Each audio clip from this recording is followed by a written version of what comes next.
muraho neza inshuti z'Imana, bahaye ikaze muri bino byigisho.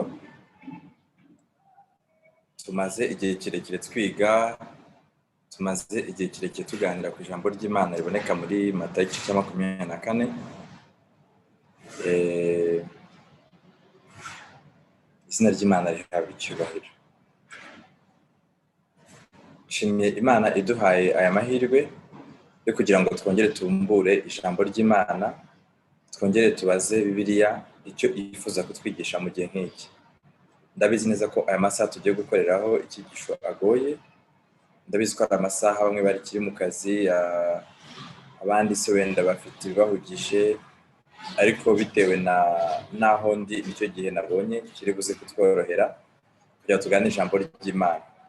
Ntibiri buze abakurikiye live gukurikira, ndetse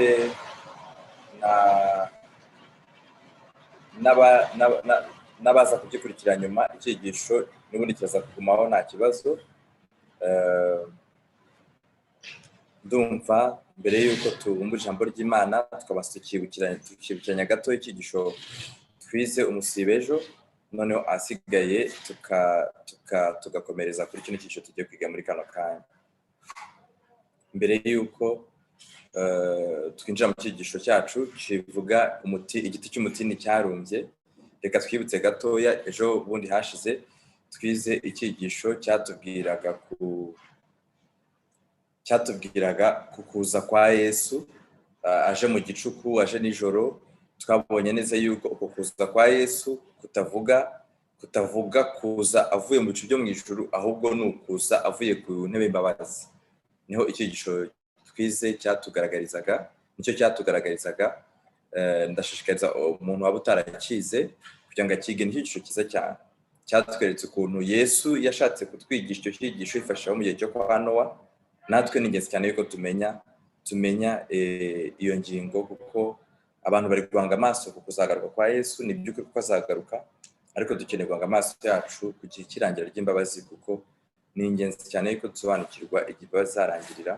Ni ingenzi cyane yuko duhanga amaso cyane kuri iyo ngingo, kuko Yesu namara kuba imbabazi, umwanzuro wa nyuma uzaba umaze gufatirwa buri muntu wese. Muri kano kanya rero tugiye kwiga icyigisho cyiza cyane kitubwira ikindi kintu Yesu yatanze icyitegererezo, abwira abantu ati nimurebe ku giti cy'umutini. Tugiye kureba kuri icyo giti cy'umutini. Ese Yesu avuga kureba ku giti cy'umutini ni iki ashaka ko twiga? Munyemerere duhe Imana icyubahiro, duce bugufi mbere yuko twinjira muri kino cyigisho. Tubanze dusenge.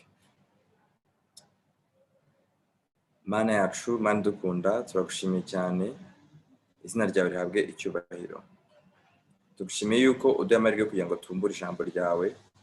Tugushimiye ko ugiye kutwigisha. Tugushimiye yuko wifuza ko twagira ibyo dusobanukirwa. Turagusabye tukwinginga cyane kugira ngo uvugane natwe mu ijambo ryawe. Icyo wifuza ko twakwigira ku giti cy'umutini, turakwinze kugira ngo ujye twigishe. Tugushimiye ko mfite gusenga kwacu, tugushimiye kandi ko dusubije. Tubisabye Imana Data mu izina rya Yesu, amen.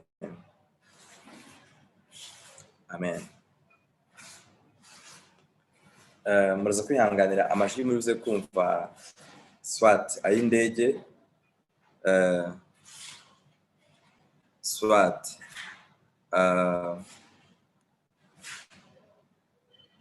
muraza kwihanganira amajwi muri buze kumva swat amajwi y'indege, swat amajwi y'imodoka zitambuka cyangwa ya moto, kuko ndi hanze kuri terase. Ntekereza yuko nta kibazo biri buze kubateza, kuko amajwi uko biri ijwi ryanjye yaza kuganza ayo majwi yandi yose. Okay, ndumva muri buze kumva. Murakoze Gwiza, Mireille, Oziane, Kanyemera, n'abandi ndabona mukurikiye mwese. Imana ibahe umugisha kandi nshimiye kuba namwe muri kino cyigisho. Simwe gusa n'abandi bari buze kuri cyigisho nyuma batari bagikurikiye live. Gusa kugikurikira live biba byiza, kuko dusa naho tuba turimo turaganira imbona nkubone, dusa naho tuba turi n'ubundi mu iteraniro. Nicyo cyiza cyo gukurikira icyigisho mu buryo bwa live. Tujye kwigira ku giti cy'umutini rero. Igiti Yesu yavuze ngo tukigireho kuko kirimo ibyitegererezo byinshi cyane. Hari ibintu dukeneye kwigira kuri icyo giti. Yesu yavuze mu Matayo 24, Matayo 24, mwafata Bibiliya tukajyanirana. Ubutumwa bwiza bwa Yesu bwanditswe na Matayo 24, umurongo tuhera kwa 32 tugeze kwa 35, haranditse ngo: murebere ku mutini niwo cyitegererezo. Ishami ryawo iyo ritoshye, ibibabi bikamera, mumenya yuko igihe cy'impeshyi kiri bugufi. Nuko namwe nimubona ibyo byose, muzamenye ko ari hafi ndetse ageze ku rugi. Ndababwira ukuri yuko abo ubwoko batazashiraho kugeza aho ibyo byose bizasohorera.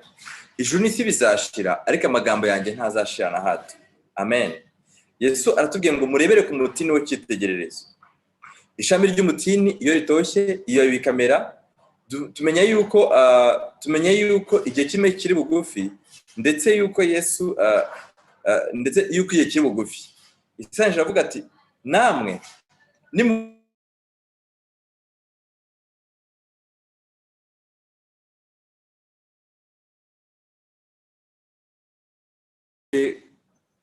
ndetse ageze ku irembo, ndetse ageze ku rugi. Niko ijambo ry'Imana ritubwira.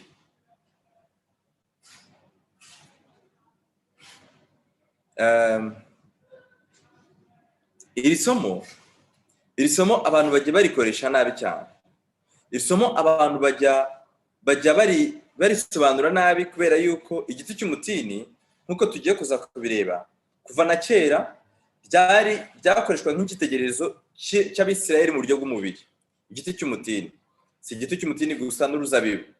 Ku bw'ibyo abantu iyo bavuze bati Yesu yaravuze ati nimwitegereze igiti cy'umutini, nimwitegereze umutini wo cyitegererezo, bituma abantu bavuga bati Yesu byahanuraga igihe igihugu cy'Abisirayeli kizongera kwiyubaka, kikongera gutoha, kikongera kuba ubwoko, kikongera kuba igihugu gifite kizwi kandi kizewe, ndetse gihagariwe muri UN. Bityo abantu bakavuga bati ise nimara kwiyubaka nk'igihugu, nta kabuza icyo kizaba ari ikimenyetso cy'uko Yesu ari hafi kandi agejeje gute, kandi ageze ku rugi. Bityo abantu bakabihuza no kuba Isirayeli yariyubatse mu mwaka w'948. Ariko se koko bwaba ari ubuhanuzi Yesu yavugaga nk'igihugu cya Isirayeli kizongera kwiyubaka nk'ishyanga? Abantu benshi bafata umwanya bakajya muri Isirayeli. Abantu ndetse bamwe baranabwiriza bati Isirayeli izagira igihe cyo kongera kumva ubutumwa buzasubira muri Isirayeli. Ibyo bintu byaba ari ukuri koko cyangwa ntabwo byaba ari ukuri? Dushingiye ku magambo ya Yesu yavuze, Yesu avuga ati mwitegereze umutini niwo cyitegererezo. Reka turebe niba koko ari byo Yesu yavugaga. Icyo nkundira ijambo ry'Imana, namwe aricyo mugomba kurikundira, nuko Yesu nta kintu asize atatubwiye. Ijambo ry'Imana ntabwo yigeze dusiga mu rujijo. Ni byiza yuko tubaza ijambo ry'Imana tuti niki ijambo ry'Imana ryifuza yuko dusobanukirwa. Muri Hoseya igice cya 9 umurongo wa 10 baratubwira igiti cy'umutini gishushanya iki. Hoseya igice cya 9 umurongo wa 10 haranditse ngo mu gihe nabonaga Isirayeli, Hoseya 9:10 haranditse ngo mu gihe nabonaga Isirayeli yari ameze nk'inzabibu zo mu kidaturwa, ba sogokuruza nababonye bameze nk'imbuto z'umutini muto z'umwimambere, ariko bagiye i Bali Pewori, biyegurira ibiteye isoni, baba bibikabije nk'ikigirwamana bakunze. Murakurikiye? Niki ijambo ry'Imana tubwiye? Ijambo ry'Imana riratwereka, twifashisha isomo ryo muri Yesaya, ryo muri Hoseya, yuko Isirayeli ishushanywa nk'umutini, kandi kongera gushanywa nk'iki, kongera gushanywa nk'uruzabibu. Muri Yesaya igice cya 5 usoma icyo gice cyose, ijambo ry'Imana ritwereka yuko Isirayeli nanone imeze nk'uruzabibu, nk'uruzabibu rw'Uwiteka. Yesaya igice cya 5 usomye ayo magambo yose atubwira yuko Abisirayeli barameze nk'uruzabibu, uruzabibu rw'Uwiteka. Matayo igice cya 3 umurongo wa 8 kugeza kwa 10 baratubwira umurimo Yohana yakoze. Mbere yuko dusoma hano, Yohana umubatiza yatangiye kubwiriza amezi 6 mbere yuko Yesu aza. Donc nidufata amagambo umurimo wa Yesu yakoze tukongeraho amezi 6 Yohana yakoze, turaza kubona neza igihe cy'ubuhanuzi cyari cyaravuzwe kandi cyagombaga gusohozwa. Matayo 3:8 umurongo wa 10 haranditse ngo nuko mwera imbuto zikwiriye abihannye. Ntimukibwire muti dufite Aburahamu niwe sogokuruza. Ndababwira yuko Imana ibasha guhindurira Aburahamu abana muri aya mabuye. Ndetse ubu intore zigezwe ku bishyitsi by'ibiti, nuko igiti cyose kitera imbuto nziza kizacibwa kijugunywe mu muriro. Murakurikiye? Ndifuza kureba yuko hari abantu bakurikiye kugira ngo ntabandimo ndiganiriza, kuko ndi kubona nkurikije imibare, ndi kubona ari abantu bakurikiye. Ndifuza yuko munyereka yuko turi hamwe.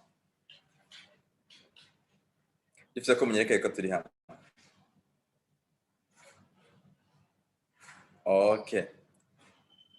Great. Ndi kubona yuko turi hamwe. Ndi kubona yuko mukurikiye. Imana ibahe umugisha. Hano niki Yohana arimo arereka muri Matayo 3:8 ko turi kugenzura ijambo ry'Imana. Twabonye mu isezerano rya kera dukoresheje Hosea na Yesaya n'andi masomo menshi cyane, ariko tuje mu isezerano rishya tubona yuko n'uburi igiti cy'umutini gishanya igihugu cy'Abisirayeli, Isirayeli mu buryo bw'umubiri. Abisirayeli niki ijambo ry'Imana ryabashakagaho, niki Imana yabashakagaho, nuko mwera imbuto zikwiriye abagenje gute, abihannye. Nukuvuga ngo nubwo bari bwoko bw'Imana bwatoranyijwe, Imana yashakaga yuko bagarukira aho ngaho gusa, ahubwo Imana yashakaga yuko baterana n'intambwe bakagera ku rwego rwo kugenza gute, rwo kwihana. Mu cyigisho kibanziriza iki twabonye yuko Imana ikeneye yuko twihana mbere yuko Kristo akora ku ntebe y'imbabazi. Nk'uko abantu bashitse gufata icyemezo Nowa urugi rwamaze gukingwa, niko abantu bazashaka gufata icyemezo, bazashaka gufatira ubugingo bwabo icyemezo, natwe urugi rw'imbabazi rwagenje gute, urugi rw'imbabazi rwakinze. Nuko mwera imbuto zikwiriye abihannye. Ntimukibwire muti dufite Aburahamu niwe sogokuruza. Ndabwira yuko Imana ibasha guhindurira Aburahamu abana muri aya mabuye. Amabuye yavugwaga ni bande? Ni abanyamahanga. Abanyamahanga bitwaga amabuye, bakitwa ingurube, bakitwa imbwa mu gihe cy'Abisirayeli. Babonaga abanyamahanga nk'amabuye, ko baravuga bati mufite imitima ikomeye nk'amabuye, bakabona nk'ingurube, bakabona nk'imbwa. Imana rero, Yesu yaravuze ati Imana ibasha guhindurira Aburahamu abana ibavanye muri aya mabuye. Amabuye yavugwaga ni abanyamahanga. None tubonye yuko ubu intorezo igezwe ku bishyitsi by'ibiti, nuko igiti cyose kitera imbuto nziza kizagenza gute, kizacibwa kijugunywe mu muriro. Twarabibonye neza, twabonye yuko ubwo Yerusalemu yarimburwaga, ese Yerusalemu yarimbuwe n'umuriro mu mwaka wa 70. Byaba icyo giti kijya gucibwa hari umuriro wakoreshejwe kugira ngo icyo giti kirimburwe, cyangwa se iryo shyanga ririmburwe, iryo shyanga ryanze Imana cyane rwose. Yesu arimo aravuga ati ubu igiti kigeze ku ntorezo, yarengurizaga ku murimo n'ubundi yari asigaje gukora, kubera ko Yohana yabwije amezi 6, wakongeraho imyaka 2 n'igice Yesu yari amaze arimo arabwiriza. Icyo gihe nuvuga yuko ubwo nuvuga ko Yohana Ubatiza yarabwirije kugera kuri Kristo hari haciye imyaka 3. Mureke turebe indi somo rivuga ku giti cy'umutini, kugira ngo duhuze ayo masomo yose, niturangiza tubone ikintu gikomeye turibuze kuvanamo, asige tuze kwibaza ngo kuki Yesu yavuze ngo tuyebere ku mutini niwo cyitegererezo. Kandi ayo magambo akavuga muri Matayo 24, cyane yuko twabonye ko dukeneye kwiga iki gice kugeza ubwo nta ngingo n'imwe izasigara abantu bayifiteho urujijo. Luka 13:5. Ubutumwa bwiza bwa Yesu bwanditswe na Luka 13:5 handitse ngo muri icyo gihe hari abantu bari bahari bamutekereza iby'abanyagalilaya, abo Pilato yavangiye amaraso yabo n'ibitambo byabo. Yesu arabasubiza ati mbese mugira ngo abo banyagalilaya bari abanyamahanga, bari abanyabyaha kuruta abandi banyagalilaya ubwo babajwe batyo? Cyangwa se babari 18 abo umunara w'Isilowamu wagwiriye ukabica? Mugira ngo bari abanyabyaha kuruta abandi b'i Yerusalemu bose? Ndababwira yuko atari ko biri, ahubwo namwe nimutihana muzarimbuka nkabo. Oya, abo mu gihe cya Nowa twabonye ko bari barahawe igihe cyo kwihana imyaka 120 yose. Abo mu gihe cya Yesu bari barahawe igihe cyo kwihana cyane rwose, ibyumweru 70 byategekewe ubwoko bw'Abayuda. Yesu azarageze mu cyumweru cya nyuma. None se wenda dusimbuka natwe muri kino gihe twahawe igihe cyo kwihana cyane rwose. Ni iki Imana ishaka yuko muri kino gihe twiga? Imana ikeneye yuko twiga ubutumwa bwo kwihana, ubutumwa bwo kubabarirwa, ubutumwa bwo kugira ngo umuntu wese agenzure umutima we mbere yuko igihe twahawe genza gute kirangira. Abahanze amaso aho ngaho ni bande? Abahanze amaso aho ngaho ku gihe cyo kwihana ni bande? Ubutumwa dukeneye kubwirizwa, ubutumwa dukeneye kubwiriza, ubutumwa dukeneye gushyira isi muri kino gihe ni ubuhe? Ni ubu ngubu, ni ubutumwa bwo kwihana. Ntabwo ari ubutumwa bwo kuvuga ngo Babuloni, itoro ryabaye Babuloni, itoro turisohokemo. Well, ndabizi yuko itoro ryacu rifite ibibazo nk'uko twatangiye tubibona, ariko dukeneye kurenga iyo ntambwe tukiga ubutumwa bwo kwihana, tukiga kwihana. Kandi kwihana nta muntu wihanira undi. Ntabwo itorero tuzijya turibona ryihanye itoro muri rusange. Ntabwo ibyo bizigira bishoboka. Ntabwo bizigira bishoboka. Ntabwo bizigira bishoboka. Icyakora abo muri ryo umuntu ku giti cye abasha kuzihana bikagenza gute? Bigashoboka. Abo bihanye niba Imana yita itoro ryayo, itoro ryagenje gute? Itoro ryasigaye. Itoro ryasigaye. Nkuko tumaze kubibona, Yohana Umubatiza arabwiraga ngo nuko nimwere imbuto zikwiriye abagenje gute? Abihanye. Tubonye yuko na Yesu bamaze kumubwira iby'Abisilowamu, Yesu yarenze ibyo bamaze kumubwira. Yesu abigisha ikibwiza kivuga ngo namwe nimutagenza gute? Nimutihana. Nimutihana bizabagendekera nk'uko byagendekeye abo ngabo Pilato yavangiye amaraso yabo ndetse n'abagwiriwe n'uwo munara w'Isilowamu. Yesu bamaze kubabwira ayo magambo, abona ntabwo bayumvise. Ko yari umubwiriza mwiza cyane, asobanura icyo kibwiriza cyo kwihana yifashije n'ubundi giti cy'iki, umugani igiti cy'umutini. Abacira umugani. Luka 13:6 kugeza ku wa 9. Abacira umugani, abacira uyu mugani. Kandi abacira uyu mugani ati, Luka 13:6-9. Kandi abacira uyu mugani ati, hariho umuntu, uwo muntu uvugwa hano ni Imana, wateye umutini cyangwa se igiti cy'umutini ni Isirayeli, se nk'igihugu. Mu ruzabibu rwe, uruzabibu n'isi, bukeye araza awushakaho imbuto arazibura. Izo mbuto zivugwa ni imbuto ziri mu gitabo cy'Abagalatiya. Abwira umuhinzi uvugwa aho ngaho ni Yesu, abwira umuhinzi ati, dore none uyu mwaka ni uwa gatatu. Kuki hano bavuze ngo umwaka ni uwa gatatu kandi Yesu yatararangiza umurimo we? Cyane ko mu Daniyeli 9 tuzi neza yuko Yesu umurimo wagomba gukorwa mu myaka 3 n'igice. Nuko Yesu yaramaze imyaka 2 n'igice, ukongeraho amezi 6 Yohana yaramaze abwiriza, bityo bikaba imyaka ingahe? Imyaka 3. Aramubwira ati, none uyu mwaka ni uwa gatatu, nza gushaka imbuto kuri uyu mutini sinzibone. Ubuce urakomeza kunyuriza icy'ubutaka? Nawe uwo muhinzi aramusubiza ati, databuja, ubureke uyu mwaka nawo nkuhingire, nkufumbire, ahari hanyuma wakwera imbuto. Icyakora nutera imbuto uzagenze gute? Uzawuca. Yesu yaramaze imyaka 2 n'igice, arangize asaba Imana yuko yamwongera undi mwaka. Ni ukuvuga ngo imyaka ikahita iba 3 n'igice. Yaramaze imyaka 2 n'igice, wakongeraho undi mwaka bikaba imyaka 3 n'igice. Icyakora uwo mutini nutera imbuto uzagenze gute? Uzawuca. Uyu mugani Yesu yawufungiye. Tubasha kwibwira tuti ahari uyu mugani warangiye, tutazi ngo iki giti cyaje kuzera imbuto cyane cyagenze gute? Nticera imbuto. Ese igiti cyaje kwera imbuto cyane ntabwo cyaje kwera imbuto? Mu cyumweru cya nyuma cy'umurimo wa Yesu, arikomeje umurimo we arimo arawusoza.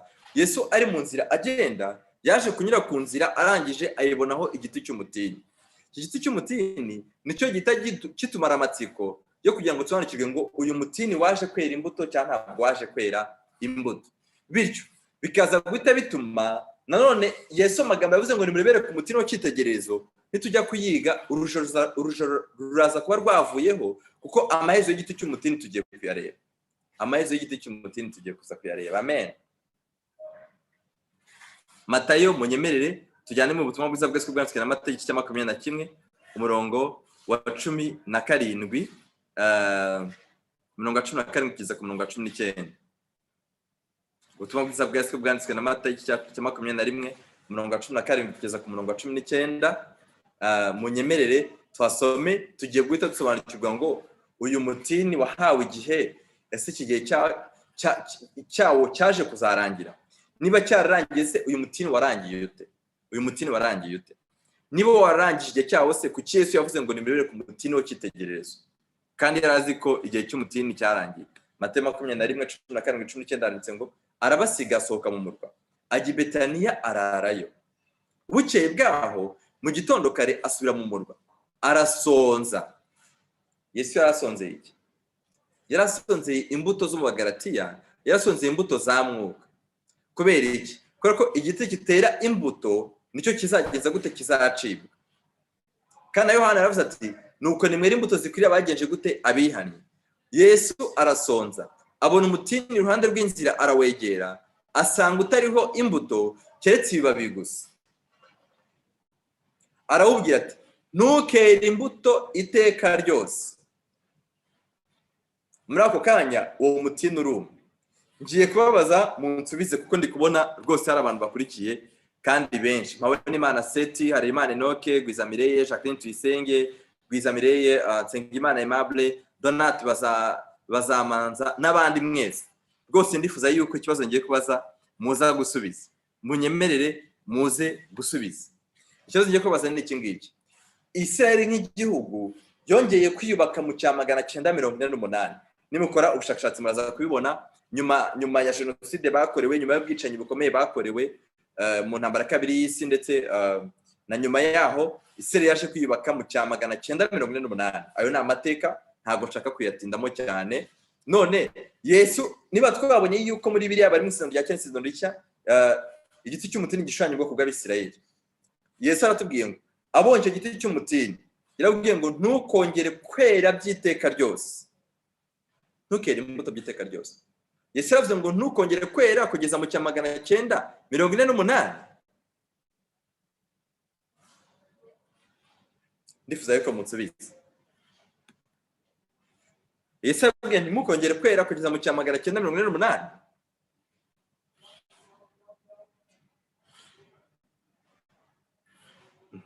Arakoze Jeremy. Ashwi rwose. Ati rwose ashwi. Ntabwo ariko Yesu yavuze. Yesu yavuze ati ntukere imbuto by'iteka ryose. Urakoze Kanyemera. Ntukere imbuto by'iteka ryose. Urakoze Jackie. Anyway, reka turebe iki giti n'abandi mwese muri murasubiza. Reka turebe iki giti cy'umutini. Cyumye gute?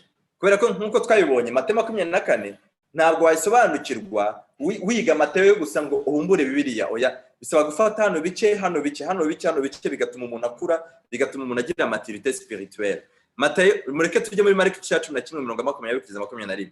Mariko 11:20-21. Munyemerere tujye haranditse ngo iki? Ati ubukeye bwaho mu gitondo kare bakigenda babona wa mutini wumye uhereye mu mizi. Umutini we wumye uhereye mu mizi. Iyo igiti cy'umyegereye mu mizi kiba kizongera kubaho.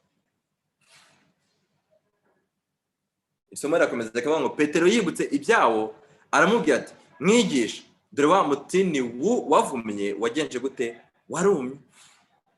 Iyo igiti si n'igiti gusa, igihingwa cyose iyo cyumye gihereye mu mizi kuzamera kwacu bigoye cyane. Tuzi neza yuko Yesu ubuhanuzi yavugaga yarengurizaga n'ubundi kuzarimbuka kwa Yerusalemu, yavugaga yuko ubu bwoko ishyanga ryanze kwihana, ishyanga ryanze kwakira Yesu, amaherezo mu mwaka wa 70 ryagombaga gutwikwa, kandi ryaje gutwikwa kwabo kwabaye kubi cyane.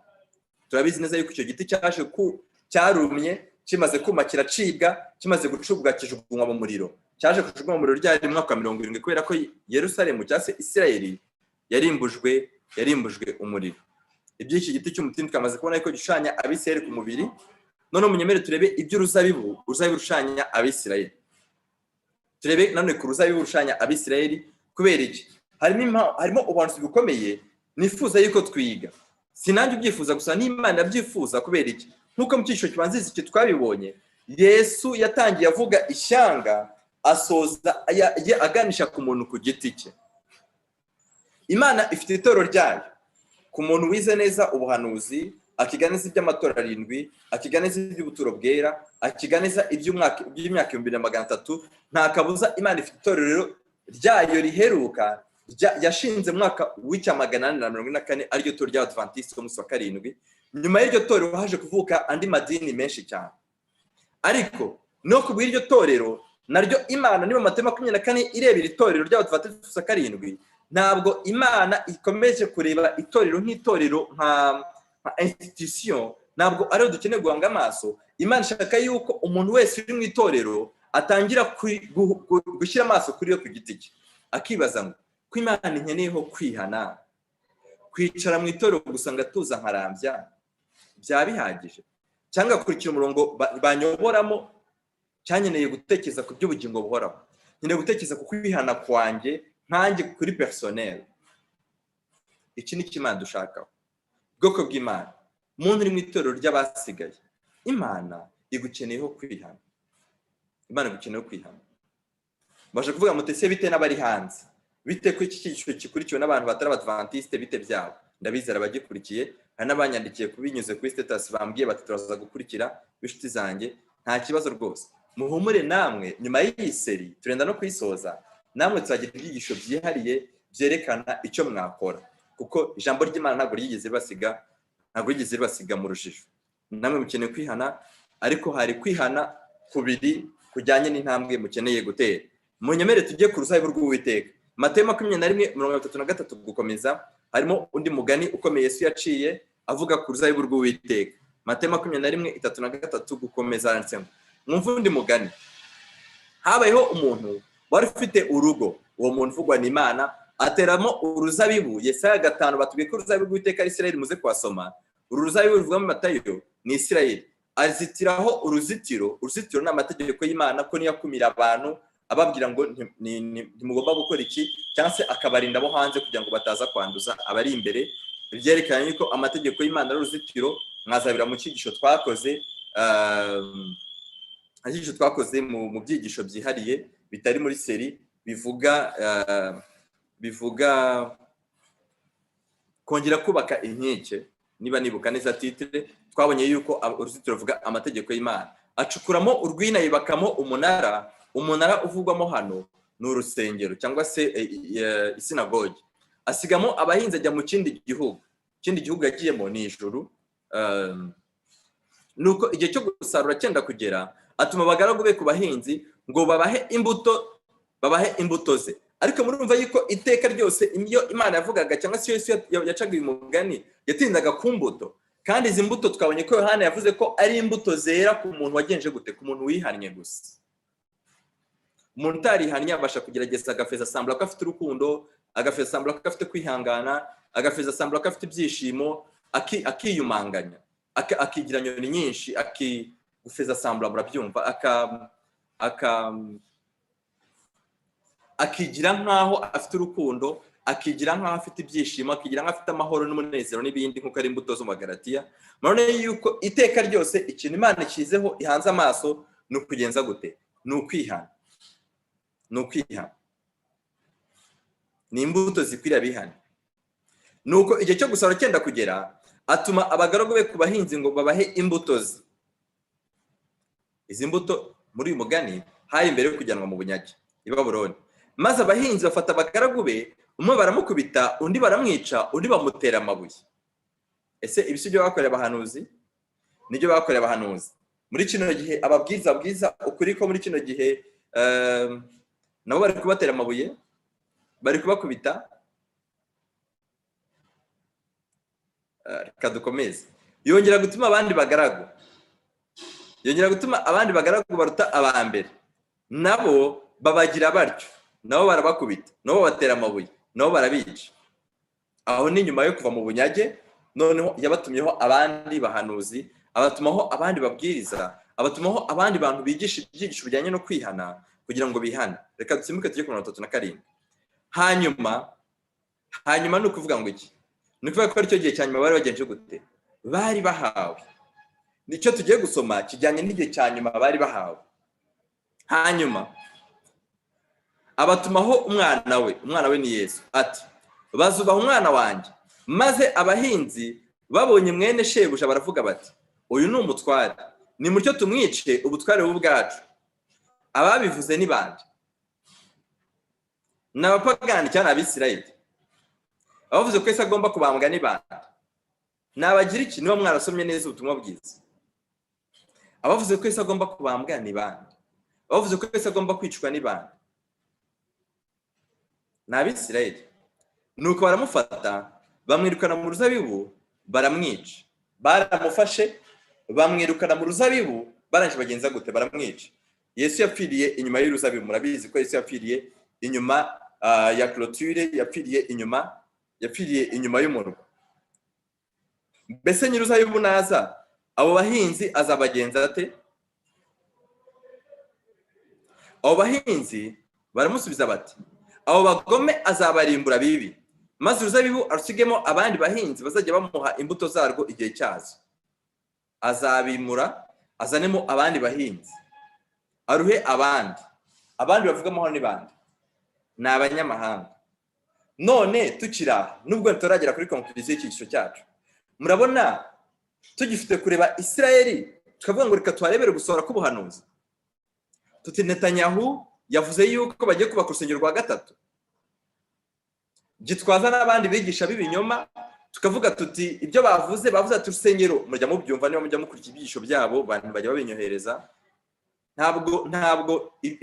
ntabwo umuntu uvuga ngo turebere ubuhanuzi mu gusohora muri Yerusalemu abari n'umuhanuzi ni kimwe mu byerekana ko ari umuhanuzi w'ibinyoma hari ababinyohereje bari kumbwira bati Gitwaza yavuze ngo bagiye kubakayo radio bagiye kubakayo station yo kugenzura gusohora k'ubuhanuzi ibyo bintu byose ni ukuyoba ibyo bintu byose ni ubuyobe kuko igiti cyaratemwe Yesu aravuga ati kuko banze kuko nyuma yo kwica umwana wa nyir'uruzabibu ngibi biranditse mu Matayo 21 nuko yagombaga nyir'uruzabibu yagombaga kubafata abahinzi akabarimbura kandi tukabonye kurimburwa kwa Yerusalemu yarangiza urwo ruzabibu akayoreza abandi abanyamahanga reka dukomeze Yesu arababaza ati ntimwari mwasoma mu byanditswe ngo ibuye abubatsi banze nibyo byahindutse rikomeza imfuruka ibyo byavuye ku Uwiteka kandi ni ibitangaza amaso yacu nicyo gitumye mbabwira yuko ubwami bw'Imana muzabunyagwa bugahabwa ishyanga ryera imbuto zabo ubwami bw'Imana bwakuye ku Bisirayeli ku mubiri buranje buhabwa abanyamahanga ku mubiri ariko nubwo bwahawe abanyamahanga ku mubiri n'abanyamahanga ku mubiri natwe dufite icyo Imana duhamagarira kubera ko icyatumye Yerusalemu yangwa icyatumye Abisirayeli bangwa natwe uyu munsi n'ikitatugaragaraho nta kabuza natwe Imana izashyira iherezo kuko baraduhaye ubwami bwayo niba tabukoresheje neza 44 kandi uzagwira iryo buye azavunagurika ariko rizagwira wese rizamumenagura rimugire ifu abatambye ko n'abafarisayo bumvise iyo migani ye bamenya yuko aribo arimo aragenza gute bamenya yuko aribo arimo aravuga aya masomo yose tumaze kureba arerekana yuko Abisirayeli ku mubiri Imana yabanyaze ubwami bw'Imana maze Imana iragenda kandi ntabwo yabanyaze gusa yabanyaze burundu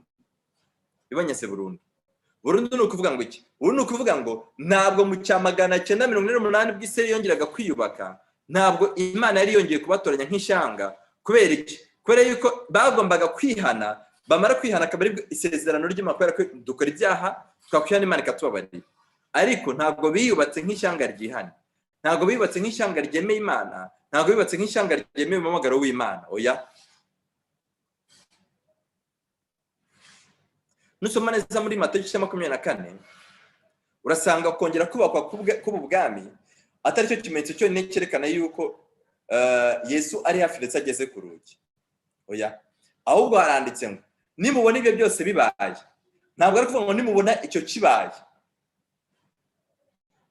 ahubwo haranditse ngo nimubona ibyo byose bibaye muzamenye yuko ari hafi ndetse agenje gute ndetse ageze ku rugi amen ni ibi byose ni ukuvuga ngo ibi byose bavuga ni ibyo bimenyetso byose bibanziriza icyo kimenyetso giheruka cy'umutini ni ibimenyetso byose byakibanjirije birimo ikizira cy'umurimbuzi gihagaze ahera birimo kugwa kw'inyenyeri birimo kwijima kw'izuba n'ukwezi birimo biriya kugwa kw'inyenyeri n'ibindi byose Luka 21:31 reka turebe concordance yaho kugira ngo turebe icyo Yesu yavugaga Luka 21:31 Luka 21:31 haranditse ngo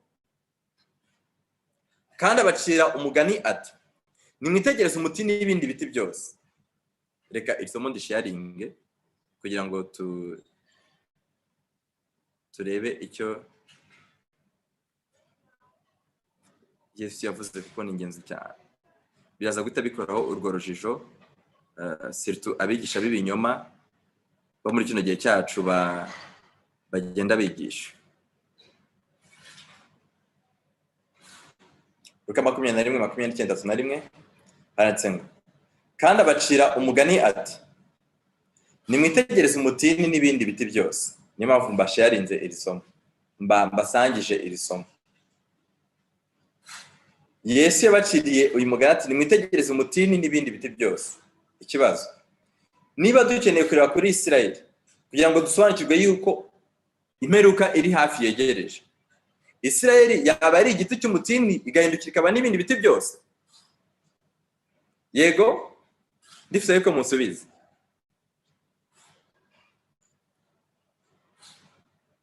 Ndifuza kureba comment zanyu.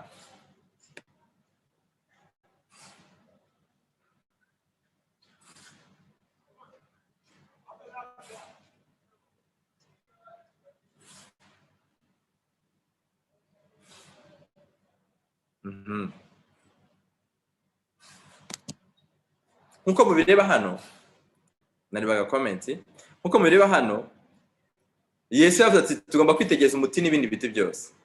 Iyo bimaze gutoha murabireba mukamenya ubwanyu ko igihe cy'impeshyi kiri bugufi.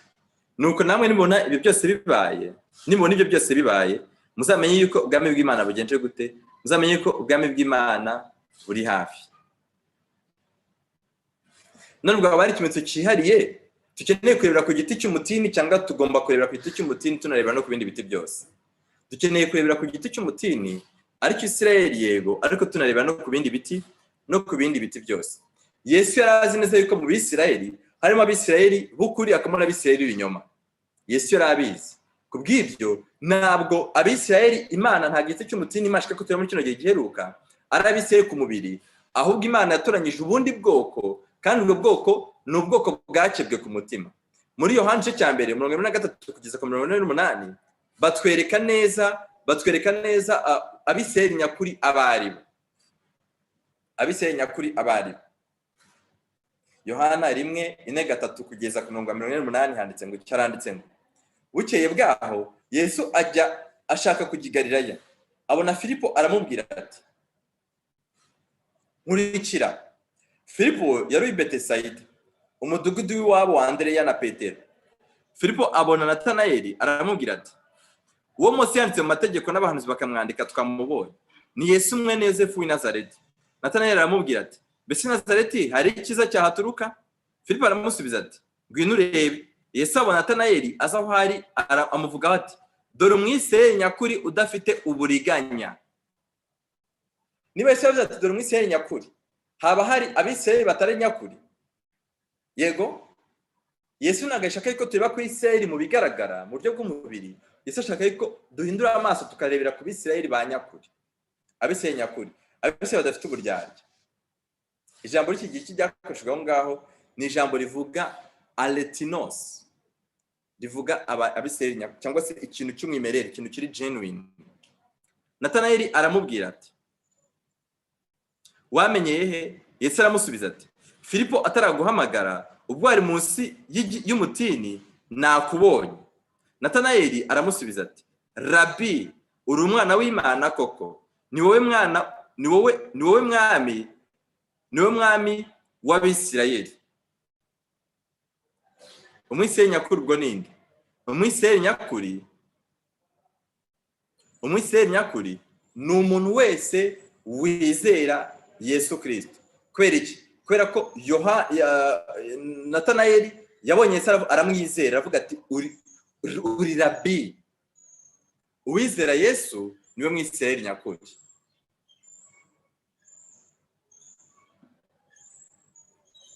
Uwizera Yesu niwe mwisirayeli nyakuri. Uwizera Yesu niwe Yesu avuga ati uri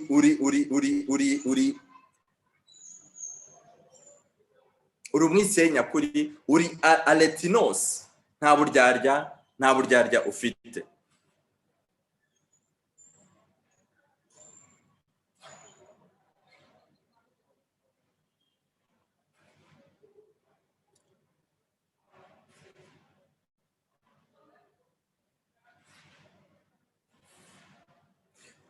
sinzi ikibazo tekinike cyari kibayeho. None Yesu niba Yesu yarazi ko hari abisenya kuri n'abatarabisenya kuri, niba Yesu yarazi ko abisenya kuri n'abatari kuri, ni iki kibasha gutandukanya abisenya kuri n'abatabisenya kuri? Kugira muri kino gihe turi tuti ese njyewe niba ndi mu Adventiste, niba ndi mu itorero rigaragara ryasigaye, naba njyewe muri bo ndi umwiseri nyakuri cyangwa se ndi umwiseri nyakuri? Nkuko iseri kirishyanga no muri iryo harimo abisenya kuri n'abatabisenya kuri. Yohana 8:37. Reka turebe abisenya kuri n'abatabisenya kuri ikibatandukanye. Yohana 8:37 haranditse ngo, nzi yuko muri abuzukuruza Aburahamu, ariko murashaka kunyica kuko ijambo ryanjye ridafite umwanya muri mwe. Njyeho ibyo nabonanye data nibyo mvuga, kandi namwe nuko ibyo mwumvanye so nibyo mukora. Baramusubiza bati, Aburahamu niwe data. Yesu arababwira ati, iyo muba abana ba Aburahamu koko mukora nk'uko Aburahamu yakoraga. Ariko none dore murashaka kunyica kandi ndi umuntu ubabwiye iby'ukuri, ibyo numvise ku Mana. Nyamara Aburahamu we ntiyagize atyo. Ibyo mukora ni ibya so, Aburahamu ntituri.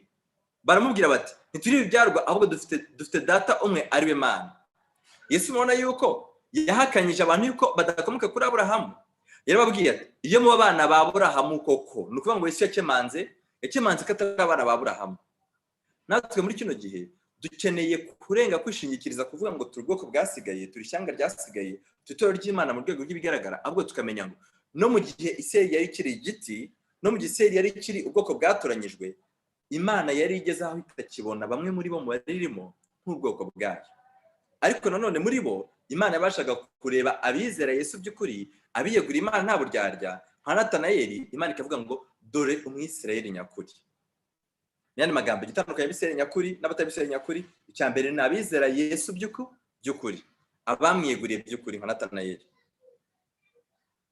Yohana 8:37 dukomeje haranditse ngo, Yesu arababwira ati, Yesu arabasubiza ati, iyaba Imana yari so. Murabona ko Yesu yakomeje gukemanga. Iyaba mwari abana b'Aburahamu koko, Yesu yarabakemanze. Banamubwira ati, dufite data umwe ari we Mana. Yesu arabasubiza ati, iyaba Imana yari so. Yesu arabikemanze. Mumunkunze kuko naje nkomotse ku Mana, sinaje ku bwanjye ahubwo niyo yantumye. Ni iki gituma mutamenya imvugo yanjye? Nuko mutabasha kumva ijambo ryanjye. Yesu noneho araberera bakura inzira ku murima, arababwira ati, mukomoka kuri Satani, kandi ibyo ari ikintu byo namwe mushaka gukora. Uwo yahereye kera kose ari umwicanyi kandi ntihagaze mu by'ukuri kuko ukuri kutari muri we. Navuga ibinyoma aravuga iby'ubwe kuko ari umunyabinyoma kandi ni se w'ibinyoma. Ariko njyeweho kuko mbabwira iby'ukuri ntimunyizera.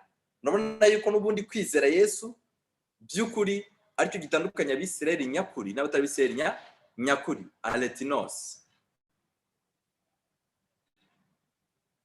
Bano b'Imana, Matema 24, murabona ko uko turimo turerekeza ku musozo wayo, niko iragenda itwereka yuko ibintu tudakeneye kurebera muri lunette rusange, ahubwo umuntu wese akeneye kuza akareba yuko urubanza cyangwa se ubukristo bushingiye kuri we kwisana agomba kujyana na Imana ku giti cye. Twabonye tureba ku ntore z'Imana. Twabonye yuko kwizera k'ubwoko bw'Imana kuzageragezwa, kandi kwizera nuko umuntu ku giti cye, nta mugabo wizera umugore, nta mugore wizera umwana, nta mwana wizera umubyeyi nubwo amukunda, ntawe. Natanayeli cyamutandukanyaga n'abandi ni uko atarafite uburyarya muri we. Natanayeli rero umunyakuri, yemeraga ibintu nk'uko biri. Kandi kabiri, Natanayeli yizeraga Yesu. Munyemere tugana ku musozo, tubanze turebe amasomo arenze rimwe yerekana yuko aho Pawulo yagerekana yuko abisirayeli ku mubiri batari ubwoko bw'Imana, batigeze baba ubwoko bw'Imana. Imana nyuma Imana yarenze kurebera abantu ku mubiri ngo ibite ubwoko bwayo, ahubwo bareberaga ku kwizera ndetse nuko bariyeguriye Kristo by'ukuri. Pawulo avuga ko abisirayeli nyakuri ari bande. Abaroma 2:20-21 tugiye gusoma amasomo menshi cyane tugana ku musozo. Abaroma 2:20-21 ndetse kuko ugaragara ko ari umuyuda atari umuyuda nyakuri, kandi gukebwa kugaragara ko umubiri atari ko gukebwa nyakuri, ahubwo umuyuda wo ku mutima niwe muyuda, kandi gukebwa ko ku mutima n'umwuka kutari uko umubiri niko gukebwa nyakuri. Umeze atyo ntashimwa n'abantu, ahubwo ashimwa n'Imana. Myani magambo dushingiye kuri isomo ry'Abaroma 2:20-21, uwakebwe ku mutima niwe muyuda nyakuri. Muri kino gihe abayuda dukeneye kureberaho ntabwo ari Isirayeli ku mubiri, ahubwo Yesu ashaka yuko tubizana tukarera kuri twebwe. Ese turatoshye tweze imbuto zikwiriye abihannye, cyangwa ntabwo dutoshye, cyangwa nta mbuto dufite? Abaroma 9:6-8. Abaroma 9:6-8. Icyakora si ukugira ngo ijambo ry'Imana ryahindutse ubusa, kuko abakomotse kuri Isirayeli atari bo Isirayeli bose, kandi kuko ari urubyaro rwa Aburahamu si cyo kibagira abana be bose, ahubwo yabwiwe ngo kuri Isaka niho urubyaro rwawe ruzakwitirirwa. Ibyo ni ukuvuga yuko abana b'umubiri atari bo bana b'Imana, ahubwo abana b'isezerano nibo bemerwa ko ari urubyaro rwayo. Imana ntikibara Abisirayeli nk'igihugu, ahubwo Imana ibara abizera ko bakomoka kuri nde? Ko bakomoka kuri Aburahamu, abiyegurira Imana by'ukuri. Abagalatiya 3:26-29. Abagalatiya 3:26-29 handitse: mwese muri abana b'Imana mubiyeshejwe no kwizera Yesu Kristo, kuko mwese abatirijwe muri Kristo mwambaye Kristo. None ntihakiri umuyuda cyangwa umugiriki, ntihakiri imbata cyangwa umudendezo, ntihakiri umugabo cyangwa umugore, kuko mwese muri umwe muri Kristo Yesu. Ubwo muri aba Kristo mu rubyaro rwa Aburahamu, muri n'abaragwa nk'uko byasezeranyijwe. Murabona yuko iyo abantu bamaze kubatizwa by'ukuri barihanye by'ukuri, apana ababatizwa bagije gushaka abagore mu itorero cyangwa abagabo mu itorero, cyabatizwa kuko ababyeyi babo bakuriye muri iryo torero, ababatizwa by'ukuri barihanye. Murabona yuko bahinduka urubyaro rwa Aburahamu. Abafilipi 3:3-8.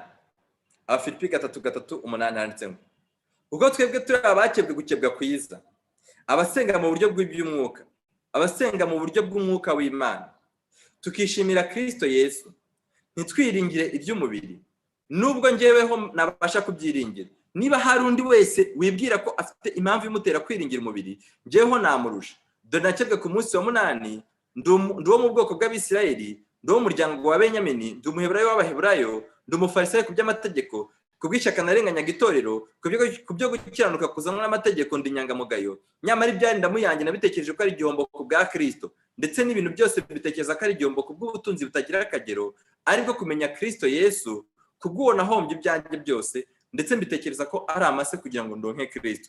Murabona yuko Pawulo yerekanaga yuko atari umwana w'Imana kubw'iby'umubiri, ahubwo ari kubwo kwizera. Ibyo yarabaraga nk'indamuze, ibyo byose byo kuvuga yuko yavukiye mu Bayuda, byo kuvuga yuko yakebwe, byo kuvuga yuko yarenganye ubwoko bw'Imana, byo kuvuga yuko yagira ishyaka ry'umurimo w'Imana, ibyo byose byo gukizwa n'umurimo n'imirimo itegeko y'amategeko yabisize inyuma, yerekana yuko ni umwana w'Imana abitewe no kwizera no kwiyegurira Kristo. Ese kambabaza, hamwe n'ibi tumaze kwiga, Isirayeli kuba yariyubatse mu 948 cyaba ari ikimenyetso tugomba kureberaho, tukavuga tuti Isirayeli yaratoshye, Isirayeli yabaye igihugu, ku bw'ibyo Yesu dorari hafi ageze ku rugi. Kuba uyu munsi Isirayeli imaze kugira imbaraga, agahugu gato gasigaye nagafite puissance kabasha gutegeka isi, cyaba ari ikimenyetso tugomba kureberaho, tukavuga tuti dore Yesu araje kandi ageze ku rugi. Kuba bari kubaka urusengero rwa gatatu, kuba barimo baravuga barimuye ambasade ikava i Tel Aviv ikajya Yerusalemu, ibyo byose byaba ari ikimenyetso cyerekana yuko Yesu ari hafi ndetse ageze ku rugi. Oya, biyubaka ntabwo biyubatse nk'igihugu cyihanye. Yesu yari yaravuze neza yuko niba mureka mu Gutegeka kwa 2, Yesu yari yavuze neza yuko niba mureka nibica amategeko y'Imana azabatatanyiriza mu mahanga abazengurutse, ariko nibihana bagombaga kuzagaruka, noneho Imana ikagenza gute? Imana ikababarira. None mbabazi mu 948 cyangwa se ibi byose biri gukorwa bari kwimura ambasade bayivana i Tel Aviv bayizana Yerusalemu, byaba bari kubikora nk'abantu bihanye cyangwa babikoze gusa kugira ngo biyubake? Ntabwo ndi kuvuga ibi kugira ngo nerekane ko Abisirayeli ku mubiri batabasha kwihana, Imana ikababarira. Imana yababarira rwose pe, yababarira. Ariko icyo turimo turareba kugeza aha ni uko Imana iri kuvuga umuntu ku giti cye. Ntabwo bari barihanye kiragiye. Tugiye gusoreza ku magambo aboneka mu rwibutso n'integuza yo ku itariki 30 z'ukwezi kwa 7 mu 1901. Ni amagambo meza nifuza yuko dusorezaho, reka nyabasangize.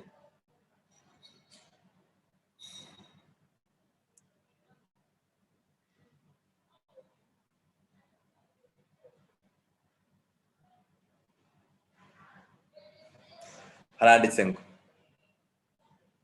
bamwe mu bakozi bacu bumva ko hari ikintu gikomeye bakunguka baramutse bagiye Yerusalemu, ariko umurimo w'Imana ntabwo uzigera utezwa imbere n'abakozi bumva ko hari ikintu bakungukira mu kujya gushaka aho Yesu yagenze n'aho yakoreye ibitangaza. Umujyi wa Yerusalemu ntabwo uzigera wongera kuba ahantu hatagatifu cyangwa se ahantu hera. Umuvumo w'Imana, ariko murabyumva, ntabwo uzigera wongera kuba ahantu hatagatifu cyangwa ahantu hera. Ntabwo bizigera bishoboka. Umuvumo w'Imana uri kuri uwo mujyi kuko banze Kristo bakamubamba. Umwijima w'icuraburindi ugose uwo mujyi, kandi ntuzigera wongera kuba ahantu hera kugeza ubwo hazezwa n'umuriro uturutse mu ijuru. Uwo muriro uzaheza ryari? Nyuma y'imyaka 1000 nk'uko tubizi. Nibwo uwo mujyi uzongera kwezwa kandi wezeshejwe umuriro. Nibwo azongera kuba ahantu hera. Mbere yaho ntabwo bizigera bishoboka. None ni iki twakora turamutse dushaka kuvuga tuti ndifuza kumenya ahantu Yesu yagenze, ndifuza kuba nk'uko Yesu yabayeho, ndifuza kujya gusengera ahantu Yesu yasengeye, ndifuza kureba ahantu Yesu yarebye?